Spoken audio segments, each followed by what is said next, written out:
Hi, good afternoon. Welcome, welcome. I'm Jennifer from Make It Sweet. So glad to have you joining us. Today is going to be pot pies. And I just say pot pies rather than chicken pot pie or other things because all I'm doing, I'm pulling out stuff that I raided my fridge at home for leftovers. And so ours is actually going to be a beef pot pie today that I'm making. So, but you have the recipe there for the chicken pot pies. And once you see this dough and how easily it comes together and the things that you can do with it, you're going to be using it to make pot pies or beef Wellingtons or turnovers or so many different things. Pigs in a blanket, like the best pigs in a blanket ever. So there's lots and lots of things that you can do with this. So we're going to spend most of our time making this rough puff pastry dough. And that's hard to say 10 times fast, rough puff pastry. All right, so that's what we're going to be doing and spending most of the time doing that. And then I'll show you how to put it all together and what we'll do. I don't have one baked yet. We're gonna bake them later, and that's gonna be dinner tonight for us. Add a little salad and done. And it's just such a great way of using up leftovers. This dough is really nice and versatile because you can actually keep it in the refrigerator for like 3 to 4 days. I wouldn't go much longer than that in the refrigerator, but it freezes beautifully. So if you're wanting to make just, like 1 or 2, and I was talking the other day about how hard it is to cook for just 2 people, I need to be better about making it and then putting stuff in the freezer and freezing it. But you can freeze the dough and then just take it out of the freezer, put it in the refrigerator, let it come to temperature in the refrigerator. So like overnight is a good way. And then the next day, then you're ready to roll it and work with it. So it's a great dough to work with. So I'm gonna walk through the steps for puff pastry in just a little bit. And this one's going to be kind of the faster version. This is not the one that induces tears in culinary school. So it's not the sad version of puff pastry that's really hard to do. This is a faster version, and so that's what we're going to be working on today. So thank you so much for joining us. Glad to have you here. We are open today, so Monday. And we were busy. There were a couple of times there was like every spot was full with cars, and a couple of times we had to lock the door, just to make sure everyone's safe and sound. So we expanded our hours. So Monday, Wednesday, Friday we're going to be 10 to 2, and you're welcome to come in and shop. We have like boxes and boards for to-go orders and things like that, as well as flours. We have bread flour and cake flour and all-purpose flour and yeast and eggs and butter and so essential ingredients as well. So you're welcome to come in or just email us. You can email us an order, we'll put it together for you, and then we'll rent it out to your car when you get here. So if you're wanting to email it, it's mail@makeitsweet.com, and that'll come right to us, and then we'll be able to get that together for you. So yeah, it's different, not being able to have everyone coming in all the time, not being able to have classes. We were looking at the calendar. I don't know if you haven't seen it before, the calendar that we have in our classroom and out in the front it has like lots of big circles on it, and then it has all the classes. We're gonna turn them so it doesn't have anything on there, and that's kind of sad right now. But we've rescheduled classes, and hopefully we'll see what the governor says. We'll be able to get back to much smaller classes, safer kind of situations. And then we're working on figuring out the whole internet version of doing classes, because this has ended up being really fun. I think people kind of like to take classes from home at their convenience, and not on my time schedule, but on your time schedule. And so that's the thing that we're working on our days off. That's what we're calling it anyway. All right, so puff pastry. Everyone ready for puff pastry? All right, so puff pastry is a laminated dough. So what that means when you're making a real puff pastry is that you make a dough, and so that's kind of what we're gonna do today. You make a dough, you roll it out, and then you start adding butter to it. So you take your butter and you roll out your butter. So the traditional way is to have your butter rolled out into a sheet and then enclose that butter in the pastry, and then you start doing what's called turns. And so that's where you roll it out and then you fold it like a letter. And then you do a quarter turn and then you do that all over again.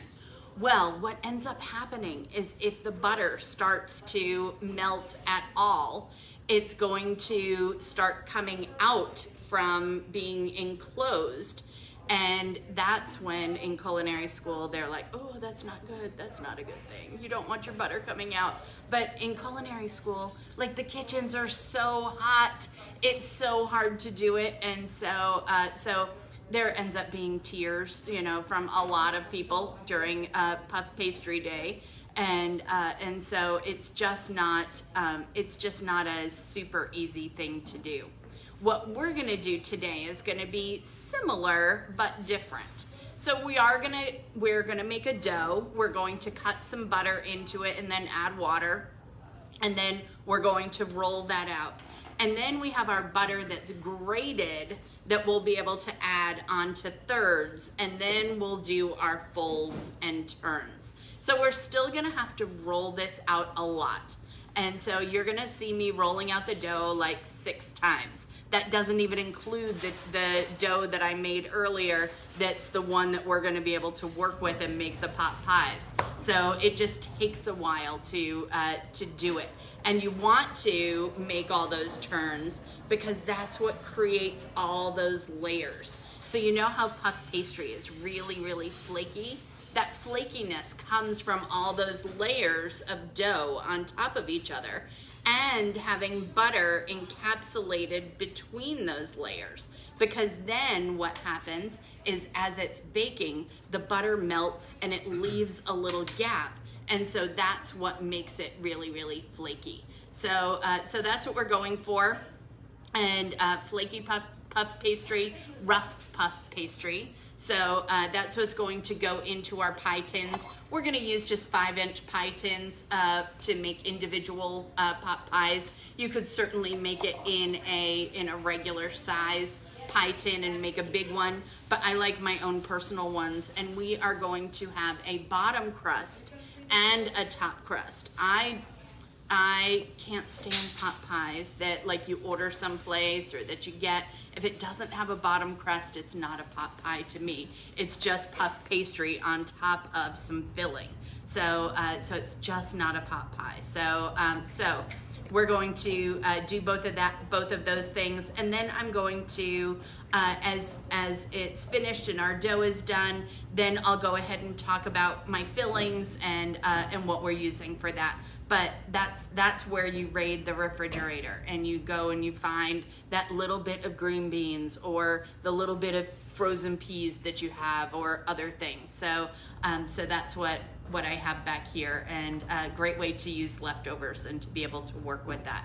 So thank you so much for joining us, and we're gonna take a second, we're gonna flip the camera down and let's start making it.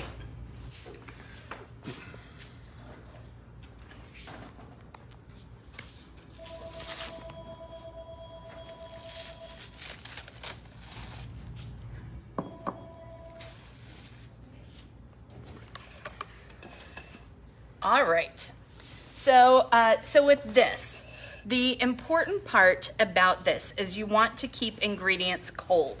So I've had my butter in the refrigerator and you'll see that it's grated, and that makes it go into our dough a lot easier. Rather than if you have it in big chunks, it makes it harder to work with. And so I did it with the food processor. So just using the grate blade on the food processor.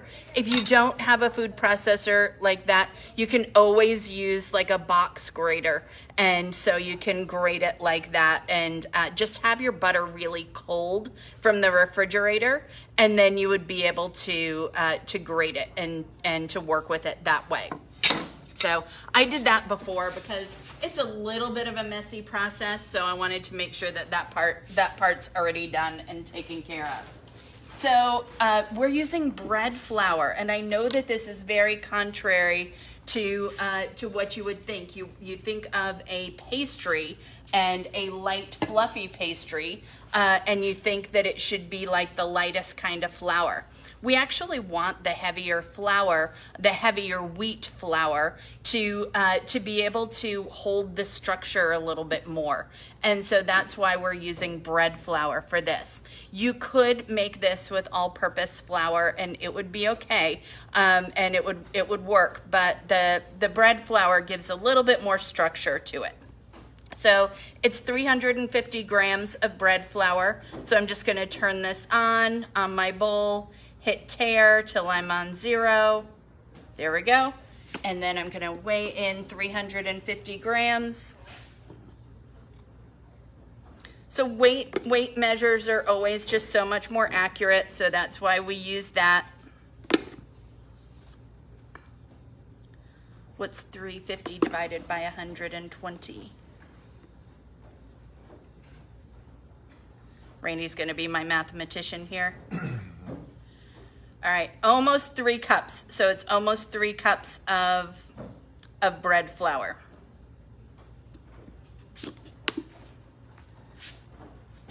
All right, so I have that. I'm gonna add in a teaspoon of salt. Perfectly measured. All right, and then I'm just gonna give this a little stir. And I have my butter in 2 amounts. So once I grated it, what I did, I have one set of the butter. So this is 175 grams. And then that's what's gonna get mixed in and make the dough. And then my other set of butter, the same kind of butter that's grated. This one is also 175 grams. This is the one that we're gonna fold in. So I have 2 different parts to this. All right, so the first part is going to be mixing the butter in. So take all your butter.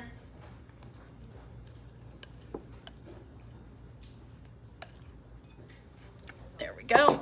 So you could use a pastry blender like this. You could use a fork, that would be fine. Or just use your hands. And so that's what I'll probably end up doing in just a second. But what you're looking for is for this to be fairly fine. So you want this to look dry and crumbly, make it look like it's kind of sand. All right. And there we go. I don't have really big pieces of butter anymore. And so that's what I'm looking for. If you don't have a pastry blender, a fork, or your hands work best. The reason you might not want to use your hands, if you have hot hands, you might be melting your butter. So you want to make sure that you kind of handle things as little as possible. All right, and now I need 190 grams of cold water. And so I'm just going to put this on, hit tare. There we go, 190 grams. And this is just cold. I had the water in the fridge. It doesn't have to be ice water, but you do want it to be chilled. And again, that comes back to keeping the butter from melting as you're doing this. And as you get closer, just go slower and slower. A few little drops, there we go. All right, so this now gets mixed in.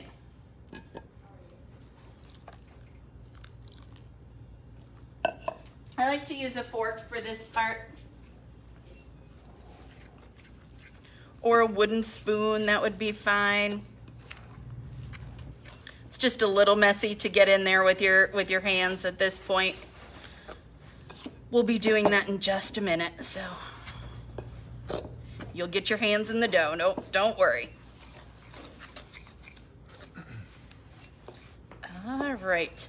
What I want to do is make sure that I have most of my flour kind of pulled up into the dough before I turn it out onto my table. We're going to turn the whole thing out, and it's all coming out, the little bits of flour that are dry in here that aren't incorporated and everything, but that way I can kind of keep it a little bit more contained in my bowl. All right, so now I'm going to take this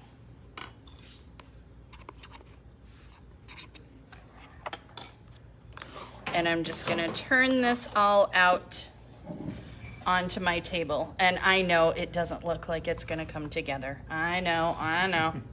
It will. All right, so now I'm going to work this. I'm going to kind of press it together.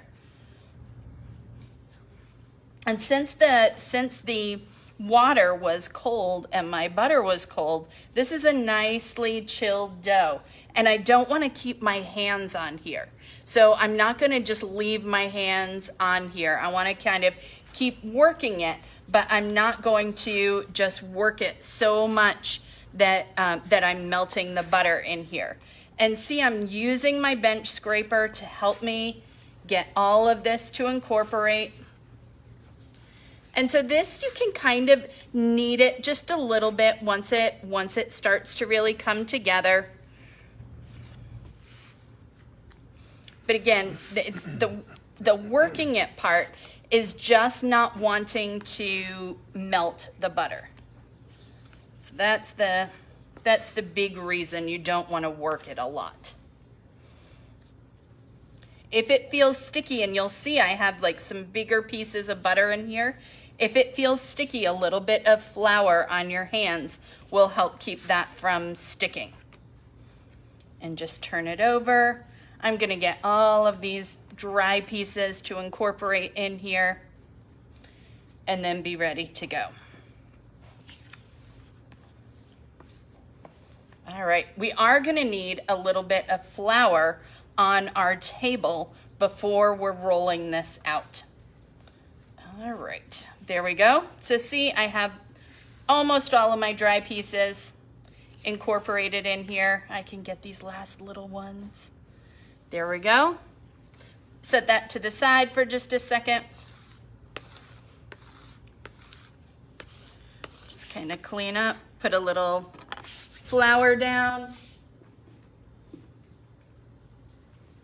Don't bother washing your hands at this point because you're gonna be getting your hands in the dough more and more. So I have some flour out on my table. I'm just going to sprinkle some where this is going to be rolled out. Take my dough, sprinkle some flour on here, and now I'm going to roll. So you can use a small rolling pin like this if you want to, or use a regular rolling pin. This one's a silicone one. It doesn't have to be a silicone one. It could be a regular wooden rolling pin. Any kind of rolling pin will absolutely work. So with this, what I want to do, I want to roll this to what I'll call a large rectangle. I want the dough to be about 1/4 inch thick. And then just keep kind of turning it around. Move my flour out of my way. And if it feels sticky on your rolling pin, add a little bit more flour. And see what I'm doing? I'm not trying to get it into that rectangle, immediately with one roll. I'm rolling back and forth on it quite a bit.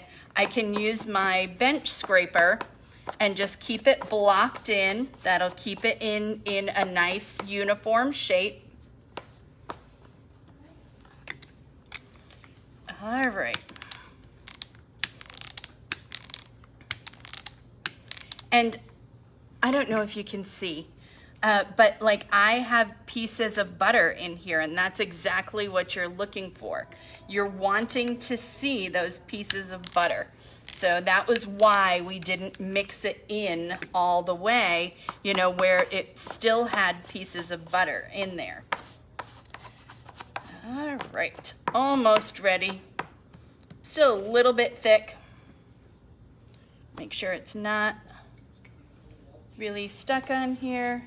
If it's a little stuck, it's usually where some butter is, so you can always just fold it in half, put a little bit more flour down, fold it back out. No problem in adding more flour if you need it. You just don't want to add too much. So you wanna kind of control it and not just be like, I don't want to be rolling it in a whole pool of flour. All right, and as we go, see it looks a little cracky on the edges. As we go, it's gonna get smoother and smoother. All right, so that's our first time. And now I'm gonna take some butter. So I'm gonna take 1/4 of my butter, and I'm only gonna put it in the middle third.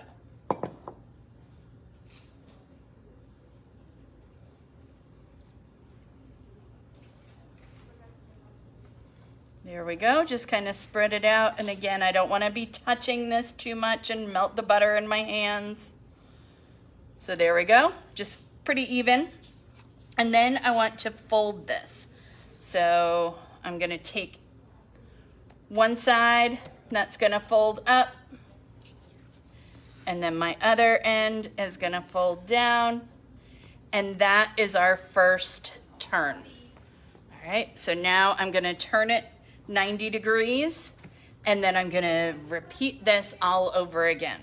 So I'm gonna do this, I'll do it a couple more times, and then I'll finish this later. So the nice thing is, if you ever are doing this, and let's say it's really hot, like it's July and your kitchen is hot, and your butter's starting to melt, you know, it's just like not rolling out easily, it's starting to kind of ooze out.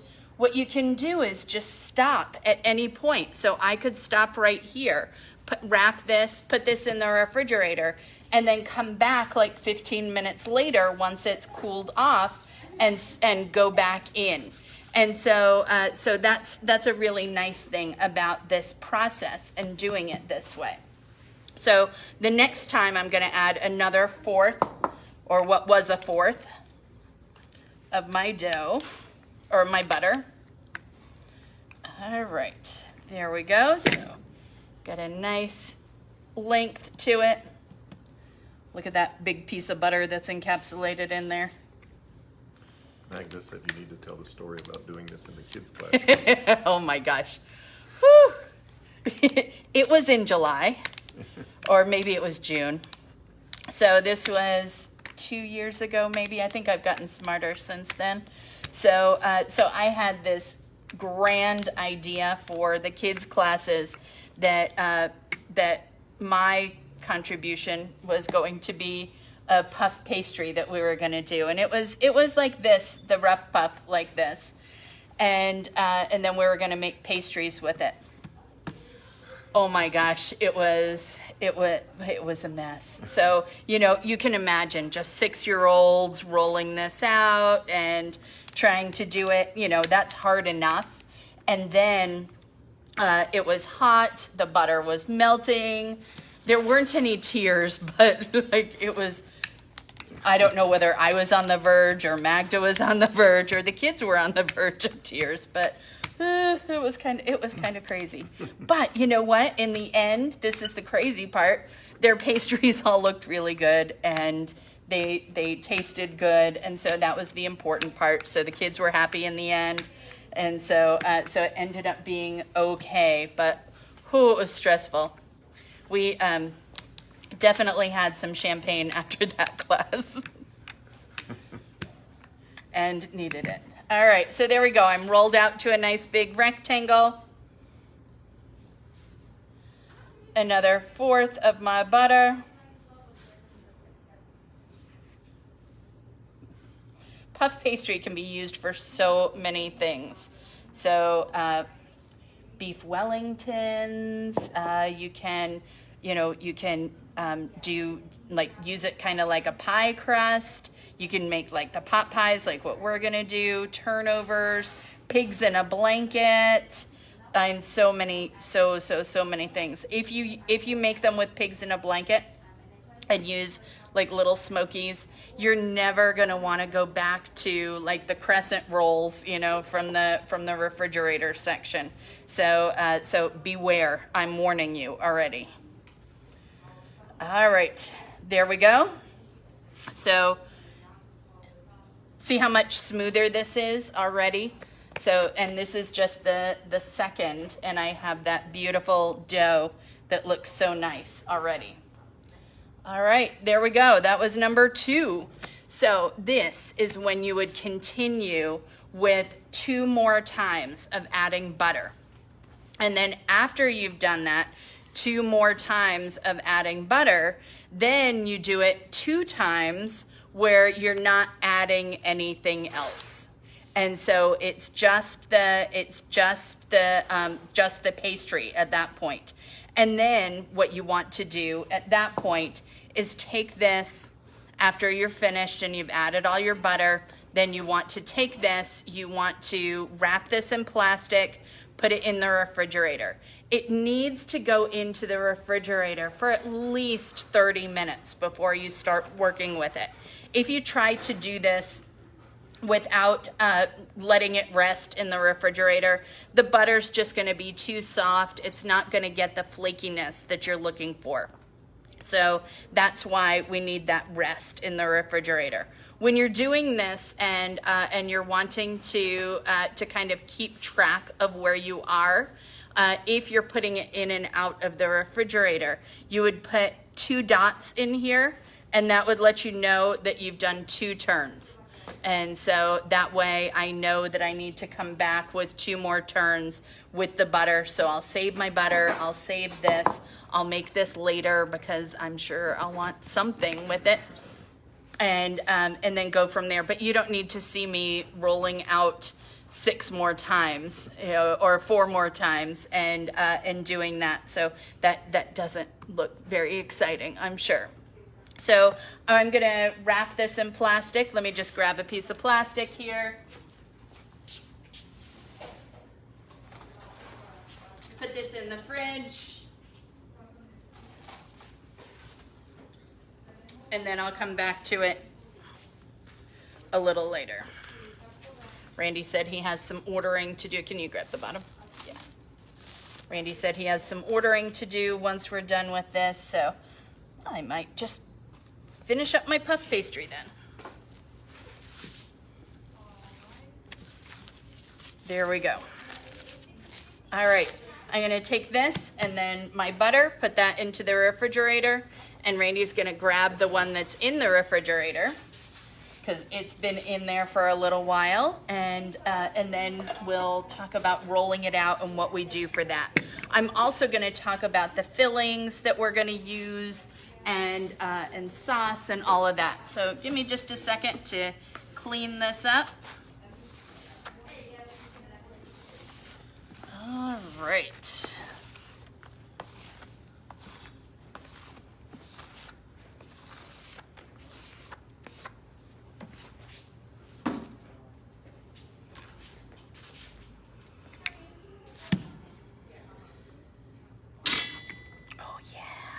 So nice. So it's beautiful, nice and firm, ready to go. With the pie tins that we're going to use, these are like the kind of 5-inch deep dish pies. I like the deep ones because it gives you a lot of filling compared to the amount of puff pastry. So it gives you a nice amount of that. I love the puff pastry, don't get me wrong, but I also like to have the filling part of it too. So this is kind of a good compromise with that. There are disposable versions of this But you can use these, you can use a regular pie tin. You could use ramekins, work really well for pot pies. There's lots of things that you can use with it. So, so definitely lots and lots of options.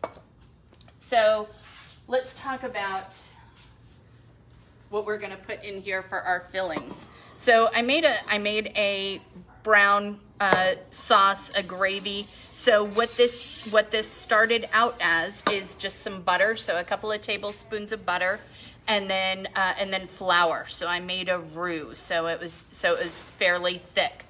And then I didn't have any beef stock like that I had made, and I love this ingredient. It's called Better Than Bouillon. I still saw this in HEB the other day when I was there, so I think this is still available. It comes in like beef and turkey and chicken and vegetable, and I love all of them. I use the chicken one all the time. So it's really thick. So it's like a paste, and so it's like 1 tablespoon.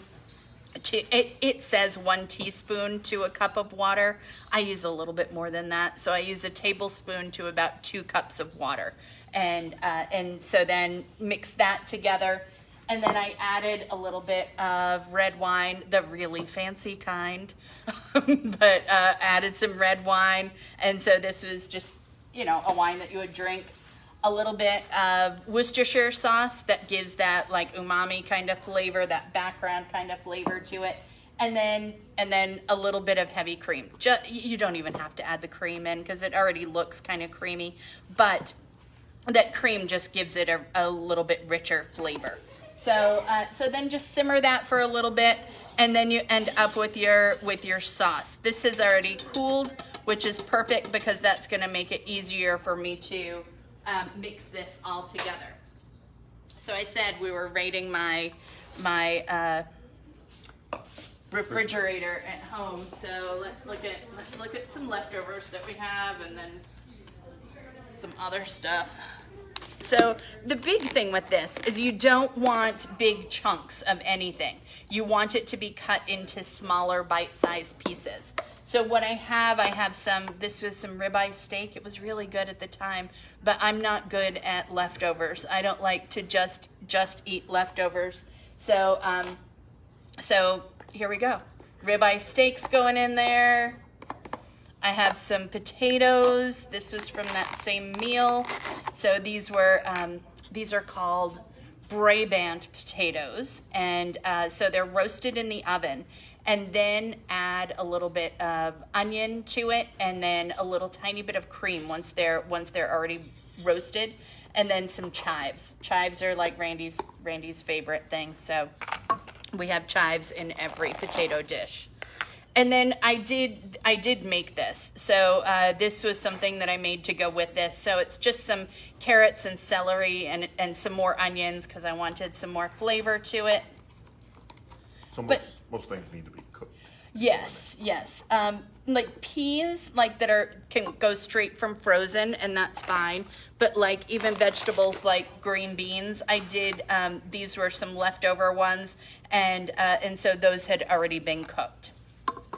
And then I'm going to add some peas just because I think it looks healthier if you have more veg in there. And I love peas. All right. So I'm just going to mix this together. And all you're wanting is this sauce to kind of coat everything. You don't want it to be swimming in the sauce so much. You want it to just coat it. So there we go. All right. That looks good. You could always stop and taste for seasoning here.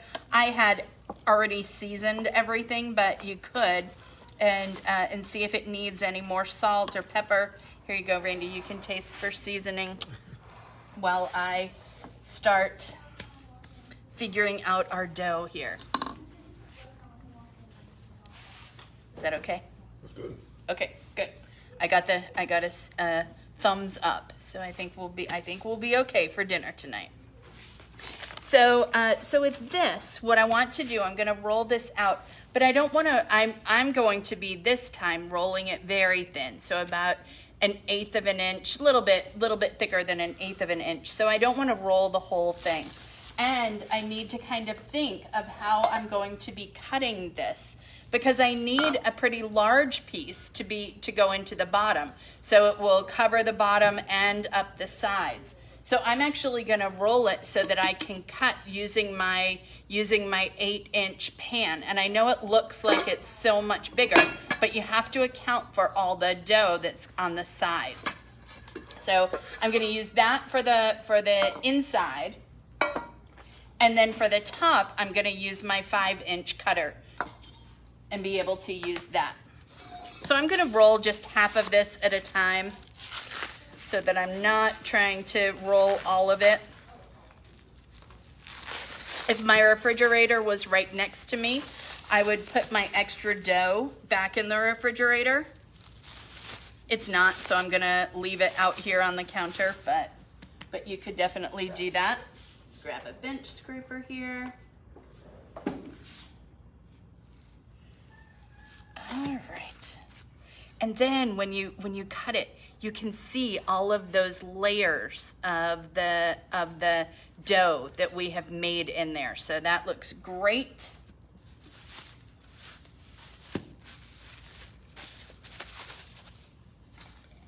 All right, a little bit of flour down. Make sure it's not gonna stick.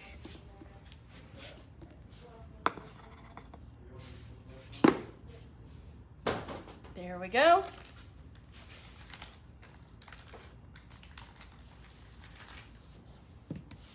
Little bit on top, not much. I'm not gonna put a lot on here, but I do want to make sure that I have enough so that it's not gonna stick. And now roll. And remember, you're not gonna try to get the thickness that you're going for, your final thickness, just in one roll. You want to keep moving it around. There we go. And if it's sticking, then you want to add a little bit more flour.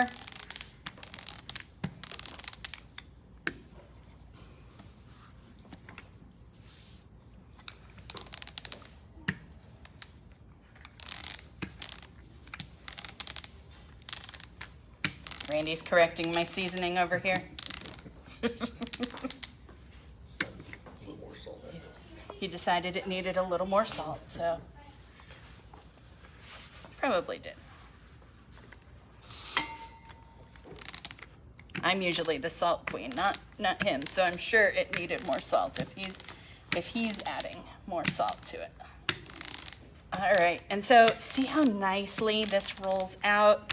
It's just so easy to work with. And the nice thing is that I'm still seeing like pieces of butter in here. So if it feels like it's sticking, just fold it in half, add a little bit more butter, especially once it starts getting to be bigger pieces like this. That makes it harder to move it around. All right. There we go. And so I'm gonna stop and look at my thickness here. Great, and that's what we're looking for. So nice and thin. You don't want it to be like a whole, slab of the puff pastry. This would be the same thickness that I would use for like beef Wellington. You want it to be nice and thin.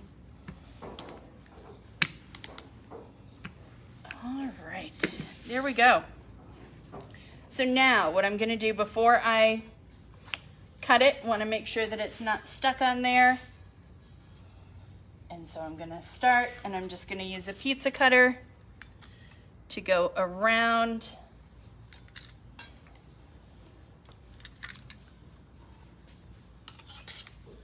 There's one. Might get 3 out of this.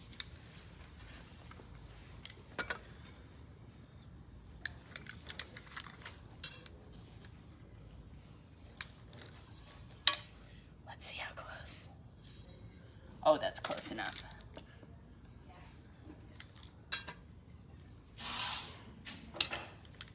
There we go. I don't think any of these will be big enough for my top, so I'm gonna have to re-roll for the top. But I'm gonna save this because then I can re-roll this. All right, remember how much butter is in here? A lot. So we don't need to do anything in the pan. So what I'm gonna do, I'm just gonna fold it in half, put it in, and then open it up.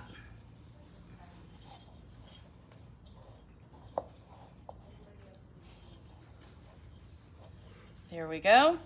And where it kind of folds in on itself, that's okay. Just kind of press it in.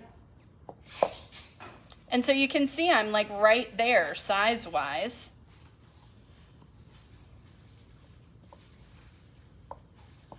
And I want it to come over the edge so that then my top crust will adhere to it. So there we go, there's one.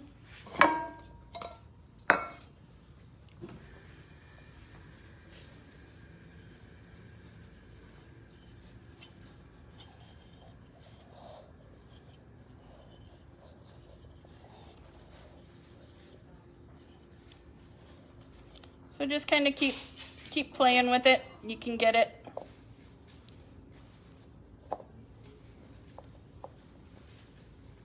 Get it nicely arranged in there. And one more. Lindsay came from Portland, so she's gonna be with us for dinner tonight. So need to make 3 of them.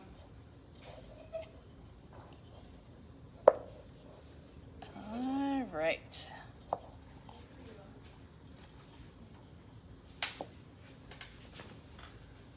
There we go.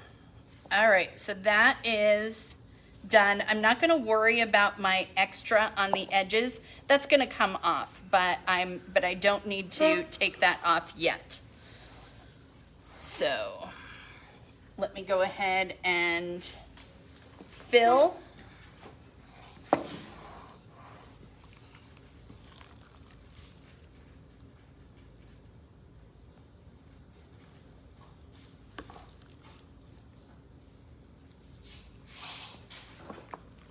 This is like a beef bourguignon kind of smell with the red wine and the vegetables in here. Fill it pretty full. Oh yeah, fill it so that it's Domed. Domed, yes. Almost coming up over the edge. There's one. Will you take this and you fill these over there while I roll out the tops? All right. Putting my sous chef to work here. Right. My cameraman sous chef. All right, so this is just gonna be 3 of the tops, and the tops are so much smaller, so I'm not gonna need it to be as big of a piece, but I'm just gonna use this other half. You could just save the other half and do that for another, use it for another time. There we go.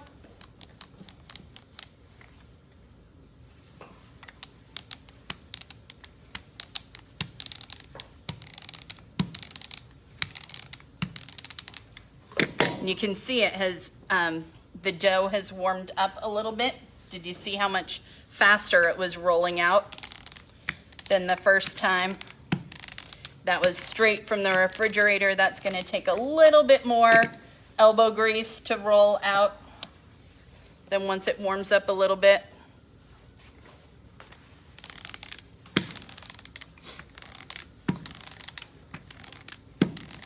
All right, just about there.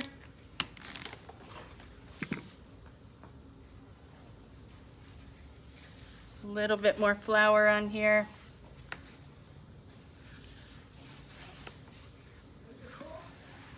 Just kind of make sure it's moving around. All right.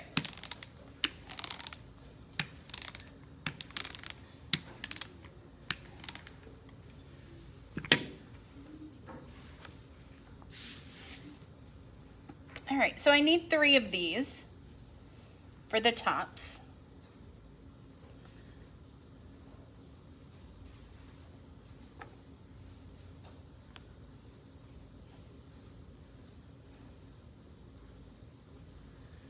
I think I'll be able to get one more. Is there enough filling for one more? Yeah. Yeah. We can make this work. So what do you do with the scraps that are? So I like to take the scraps and just bake them just like this because it makes good just crackers. So I like the savory version, so a little bit of salt and pepper on them, and that's delicious. And I don't care, like they don't have to be like perfectly even or anything. Like I don't even cut them out. Just save your pieces and cut them. Do you roll it out again? You can re-roll. It's not going to be quite as flaky is going to be the problem. It's not going to be quite as flaky. So you can, and see what I'm doing here, I'm just kind of piecing this one together. No one's going to know. Eventually, no one will know. There we go. All right. You could put Parmesan cheese on them, and that would be really nice to bake like the crackers. Lots of things you can do with it, so maybe we'll make some later.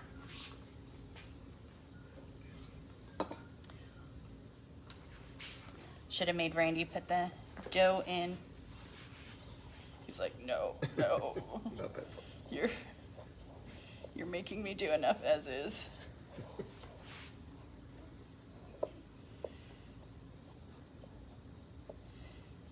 All right, there we go. All right, so the things that I have ready, I have an egg wash. And egg wash is a combination of eggs and water. And so like 1 tablespoon of water to 1 egg, up to 2 tablespoons of water per egg. And that's gonna be our glue that's gonna help this all come together. So there we go, just right around the edge.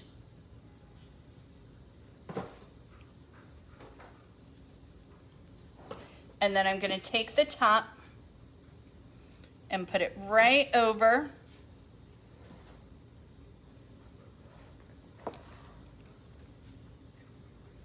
Will you grab my fork?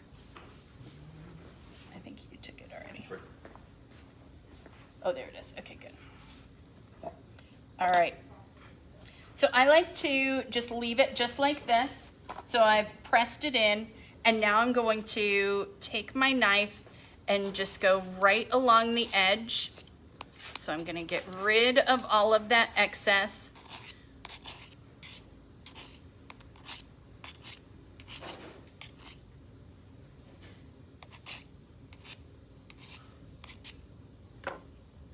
There we go. And now take your fork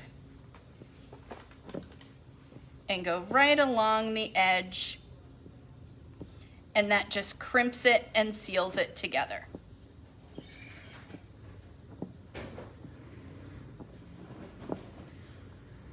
I used to love pot pies, like from the freezer, like the Swanson's pot pies. And it was always whenever my parents were going out to dinner, they would be going someplace like fancy for dinner, and you know they would be talking about where they were going and excited about that, and I was excited about eating a pot pie. So kind of silly, I know, but the things we remember, right? All right, want to make sure that my crust is on the edge right there so that I have a good area for it to adhere. Randy wants this one, I think. Trying to fill them pretty good. He filled them pretty good. All right, egg wash. I'll just do this one and then show you what we're gonna do for the tops. These go into a warm oven. So it's like 350 degrees. You want it to be preheated, and they'll take about 40 minutes until the crust is really golden.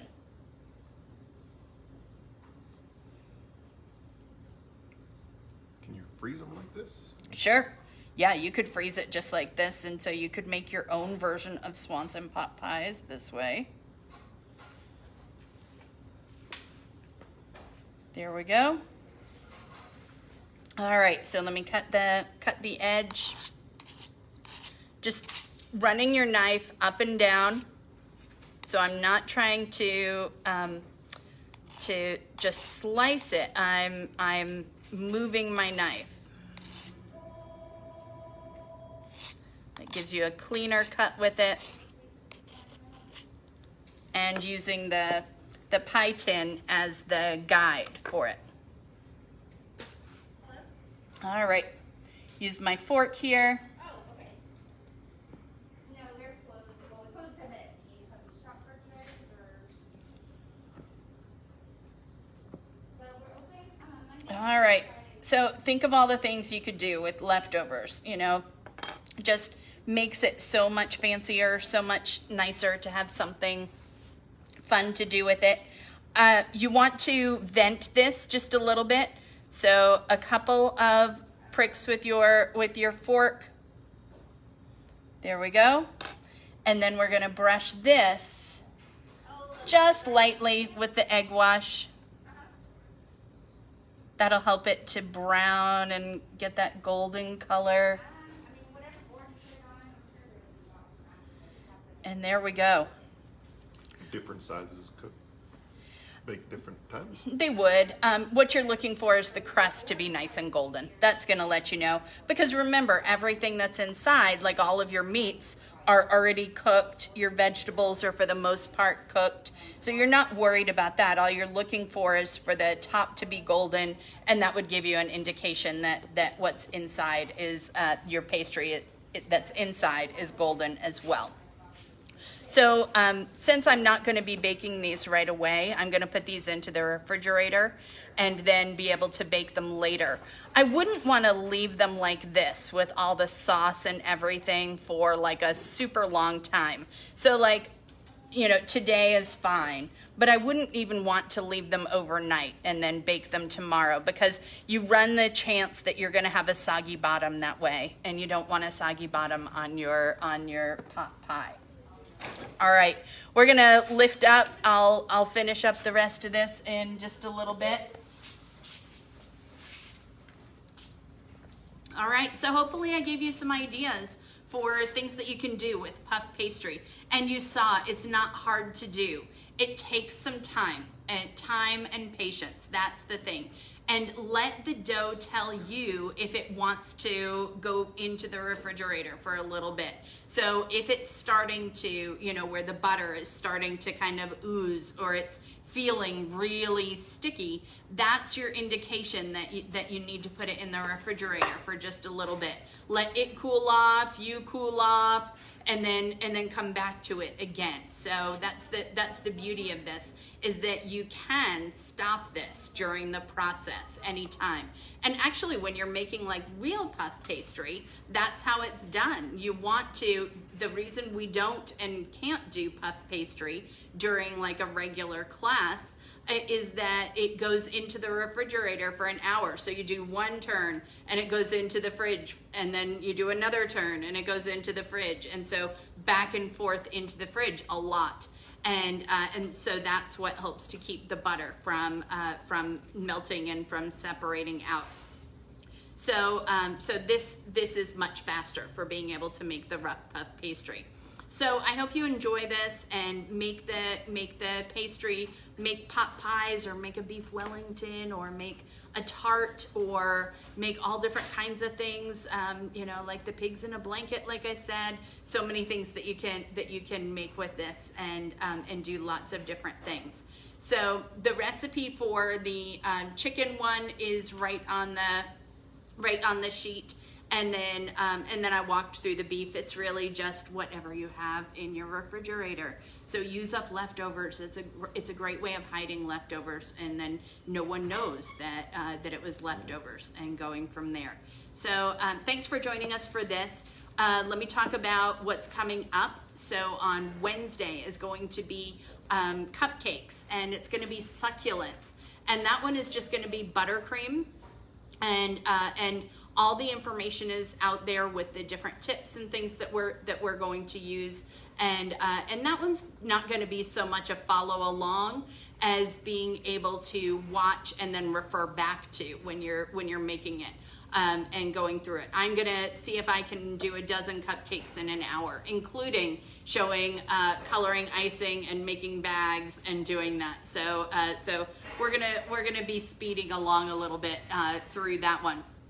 So but the picture of them is already out on our website. So go to makeitsweet.com, go to the classes section, scroll down just a little bit, and you'll see the Facebook Live posts. And so that's out there.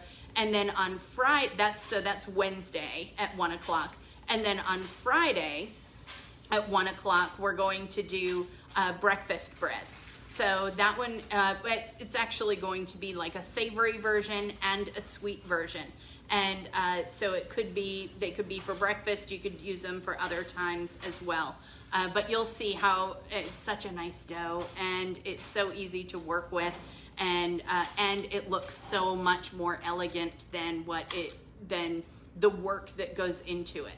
So you get a lot of credit for that one, because it looks really fancy, and you don't have to put too much work into it. So that's a nice thing.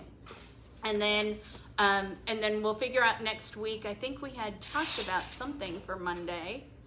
I don't remember exactly what it was, but we'll get those posted, and get the recipes and things out there. So if you have questions on any of these, just put it into the comments. Magda's there, and she's answering questions, and I look back at it too. And so if there are things that you have questions about, just let us know. If you want to post pictures of what you make, please do. I love seeing pictures of things that people have made. My sisters and I have been sending pictures of dinners. So I'm sure I will send them a picture of this from dinner tonight, and kind of show off the pot pies once they're baked. Randy will want to take a picture anyway, so for the website. So we'll definitely be doing that. And so post pictures. Let us know if you have questions. Thank you so much for joining us for pot pies and Rough Puff Pastry, and doing this. Refer back to the recipe and be able to ask any questions as we go. Thank you so much for joining us. Have a great rest of the week, and we'll see you on Wednesday. Bye.